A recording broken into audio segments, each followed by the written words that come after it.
आप देख रहे हैं न्यूज आईसीबी लाइव। सबसे पहले सबसे तेज, अब एक नए अंदाज में हम आपको कराएंगे आज की बड़ी खबरों से रूबरू। हमारे चैनल से जुड़े रहने के लिए सब्सक्राइब करें। न्यूज आईसीबी लाइव, सबसे पहले सबसे तेज। उत्तर प्रदेश के बरेली जनपद के औरत क्षेत्र में चल रहा किसान आंदोलन, जिसमें उदल सिंह वर्मा की अध्यक्षता में आंदोलन चल रहा है। साथ ही इफ्को प्रबंधन के द्वारा 2 बजे उन्होंने बताया कि उन्हें 3 बोतल पानी का प्रबंध किया गया, लेकिन लकड़ी और बिजली का कोई इंतजाम नहीं है। और उन्होंने कहा कि अगर किसानों की समस्याओं को समाधान नहीं किया गया तो यह आंदोलन उग्र रूप लेने को मजबूर होगा, जिसकी पूर्ण जिम्मेदारी शासन प्रशासन व इफ्को की होगी। इसमें उदल सिंह वर्मा, रामविलास, धनीराम, मुरारी लाल, दुर्गेश, हरिराम, जय सिंह, जयवीर, नन्हेलाल, हरिशंकर, जानकी प्रसाद, ओम शंकर सक्सेना, करण सिंह, पोसाकी लाल, प्रेमपाल, लाखन, राम भजन, राधे श्याम, जयपाल, ओम प्रकाश आदि लोग मौजूद रहे। रिपोर्ट नागेंद्र बाबू सक्सेना। जहरीला पानी जा रहा है, खेतों की स्थिति खराब होती जा रही है, फसलों की फसलें बेकार हो जाती हैं, फल फूल बेकार हो जाते हैं। गैस का रिसाव भी ये बंद करें। ऊपर जो फालतू जाता है, ये धुआं निकलता है, इससे बहुत प्रदूषण फैल रहा है। सारे जहाँ तक ये धुआं जाता है गैस का, वहाँ तक का जनजीवन व्यस्त हो रहा है, बीमारी फैल रही है। वाटर लेवल बहुत नीचे चला गया, इसलिए पानी का दोहन बंद कर दें, अपना पानी कहीं से लाएं। ये सब बातें जब तक नहीं हो जाएंगी तब तक यहाँ से जाएंगे। जो इस मांग को लेकर चले अपनी नौकरी के लिए और धरना लगाया, इसका मतलब कई बार इफ्को प्रबंधन ने कई बार आश्वासन दिया हम आपका कर देंगे, धरना को खुलवा दिया है।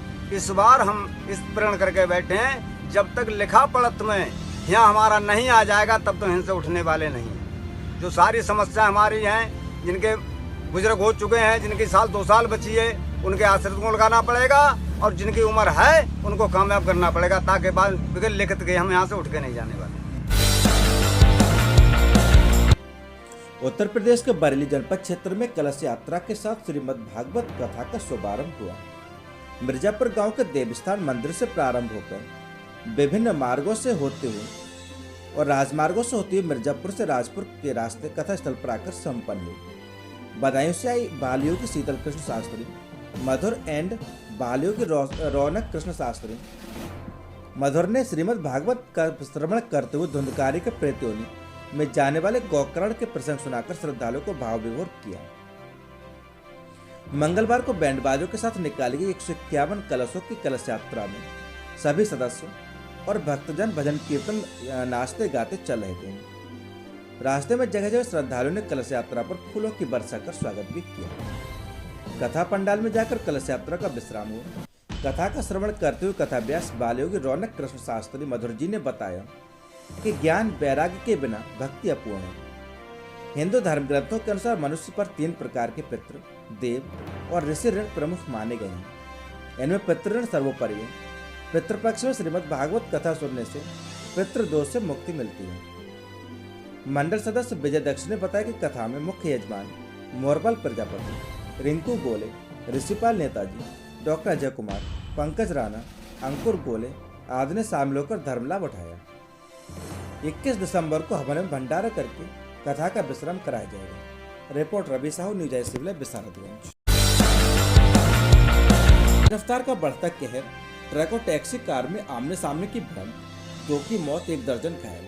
पूरा मामला उत्तर प्रदेश के बदायूं जनपद क्षेत्र का है, जहां पर दातागंज से बदायूं जाने वाले मार्ग पर मूसाजांग थाना क्षेत्र के ग्राम फरीदपुर पर ट्रक और टैक्सी कार में आमने सामने भिड़ंत हो गई। इस बात की सूचना मूसाजांग पुलिस को हुई तो पुलिस ने मौके पर पहुंचकर ग्रामीणों की मदद से सभी घायलों को गाड़ी से बाहर निकाला और दातागंज सामुदायिक स्वास्थ्य केंद्र पर लेकर आए, जहां डॉक्टरों ने गाड़ी ड्राइवर बबलू को उम्र 35 वर्ष व मिथिलेश उम्र 45 वर्ष को मृतक घोषित कर दिया और सभी घायलों की हालत को गंभीर देखते हुए जिला अस्पताल रेफर कर दिया।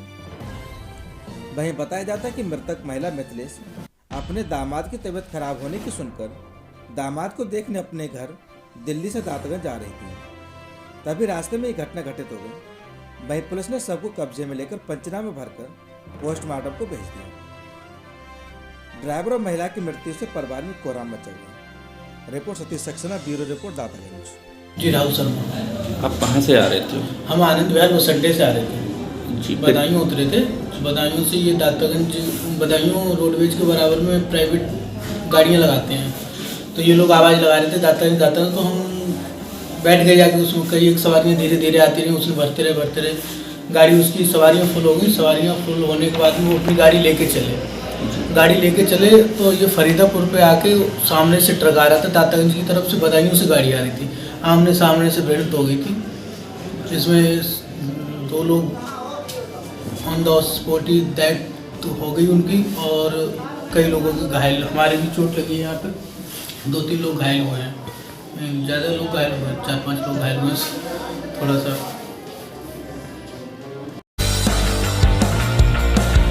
अब कैमरे की नज़र में होगी हाईवे से गुजरने वालों की हर गतिविधि। पूरा मामला उत्तर प्रदेश के पीलीभीत जनपद के पूरनपुर क्षेत्र का है, जहां थाना सहरमा उत्तरी के गढ़वा खेड़ा चौकी के सामने गुजरने वाले पूरनपुर खुटार मार्ग पर सीसीटीवी कैमरे लगाए गए। यदि आप थाना सहरमा उत्तरी के गढ़वा खेड़ा में पूरनपुर खुटार हाईवे रोड से गुजर रहे हैं तो सावधान हो जाएं। इस मार्ग से गुजरने पर आपकी गतिविधियां सीसीटीवी कैमरे में कैद होंगी। सहरमा उत्तरी प्रभारी निरीक्षक योगेश कुमार ने पुलिस अधीक्षक पीलीभीत के आदेश के अनुपालन में गढ़वा खेड़ा चौकी के सामने हाईवे पर सीसीटीवी कैमरे लगवाए। सहरमा उत्तरी पुलिस ने जन सहयोग से अलग अलग स्थानों पर सीसीटीवी कैमरे लगवाए। इससे पुलिस को आगामी विधानसभा चुनाव में क्राइम कंट्रोल करने में काफी सहूलियत रहेगी। पीलीभीत खुटार को जाने वाले हाईवे मार्ग पर हजारों की संख्या में वाहनों में लोगों का आना जाना रहता है। खुटार से पूरनपुर को जाने वाले मार्ग गढ़वा खेड़ा पुलिस चौकी के सामने लगाए गए सीसीटीवी कैमरे से पुलिस को क्राइम कंट्रोल करने में काफी सहूलियत रहेगी। कैमरे की क्राइम पर नजर रहेगी। रिपोर्ट बलिहार से न्यूज ऐसे पीलीभीत। महिलाओं को रोजगार व उन्हें रोजगार में बढ़ावा देने के उद्देश्य से राष्ट्रीय कृषि और ग्रामीण विकास बैंक नाबार्ड एवं उत्तर प्रदेश राज्य ग्रामीण आजीविका मिशन के संयुक्त तत्वाधान में 3 दिवसीय शरद महोत्सव का आयोजन सिविल लाइन स्थित कचहरी के पास किया गया, जिसका शुभारंभ मुख्य विकास अधिकारी अनीता यादव ने किया। इस कार्यक्रम के अंतर्गत स्वयं सहायता समूह की महिलाओं के द्वारा तैयार की गई रेडीमेड अगरबत्ती, धूप बत्ती, रुई बत्ती, मुरब्बा, अचार, जूट, मूंज आदि का स्टॉल लगाकर महोत्सव में प्रदर्शित किया। जिला विकास प्रबंधक कमलेश यादव ने बताया कि हम ग्रामीण महिलाओं को आगे लाने के लिए उनको स्वयं सहायता समूह से रोजगार का प्रशिक्षण देते हैं, जिसमें अनेक पदार्थों से निर्मित होने वाले सामानों को बनाना सिखाया जाता है, जैसे मिट्टी से दिए, मूंज से रस्सी आदि। आज इनके द्वारा निर्मित वस्तुओं को 3 दिवसीय मेले में बेचने के लिए मेला लगाया गया है। स्वयं सहायता समूह में कार्य कर रही मोनिका सिंह ने बताया कि इन कार्यों से महिलाओं को बहुत प्रेरणा मिलती है। हमारे इन कार्यों को देखकर ग्रामीण महिलाओं को इससे प्रेरणा मिलेगी, जिससे वह हमारे साथ ज़्यादा से ज़्यादा संख्या में जुड़ सकेंगी और अपनी आजीविका बढ़ा सकेंगी। Report Azam Khan, bureau report Ayodhya. ये मेला का आयोजन किया जा रहा है नाबार्ड से। नाबार्ड का मतलब राष्ट्रीय कृषि एवं ग्रामीण विकास बैंक। ये ऐसा बैंक है जो ग्रामीण और कृषि विकास के लिए कार्यरत है। तो हम जो है ग्रामीण महिलाओं को समूह के माध्यम से प्रशिक्षण देते हैं, रोजगार प्रशिक्षण देते हैं। उस प्रशिक्षण में उन्हें अलग अलग तरीकों के पदार्थ बनाने सिखाए जाते हैं। तो ये महिलाएं जो मेले में आई हैं, आप देख रहे होंगे कि अलग अलग तरीके का पदार्थ लगाया इन्होंने, चाहे मिट्टी से निर्मित पदार्थ है, कुछ गुड़ के पदार्थ हैं, कुछ कपड़े हैं। तो एक मंच हमने इनको दिया है, जिस मंच के माध्यम से ये महिलाएं आई हैं आज बाजार में, फैजाबाद में, यहाँ पे अपना उत्पाद बेचेंगी। 3 दिवसीय ये जो है मेले का आयोजन किया गया है, ये 14 से 16 तारीख तक चलेगा। यही देखना चाहेंगे कि ये बहुत अच्छा प्रयास है सरकार, और इससे हमारी जो ग्रामीण क्षेत्र की महिलाएं हैं इससे थोड़ा प्रेरित हो रही हैं और इच्छुक हो रही हैं। जो घर में लुप्त हुई बैठी महिलाएं थी वो आगे निकल के इसको देखने के बाद आगे काम करेंगी। इससे मेरे को लगता है प्रेरणा मिल रही है। मेरा नाम मेनका सिंह है। मेरा ये मूंज का है, जो लुप्त हो चुकी चीज़ों का हमने फिर से प्रयोग कर रहे हैं। और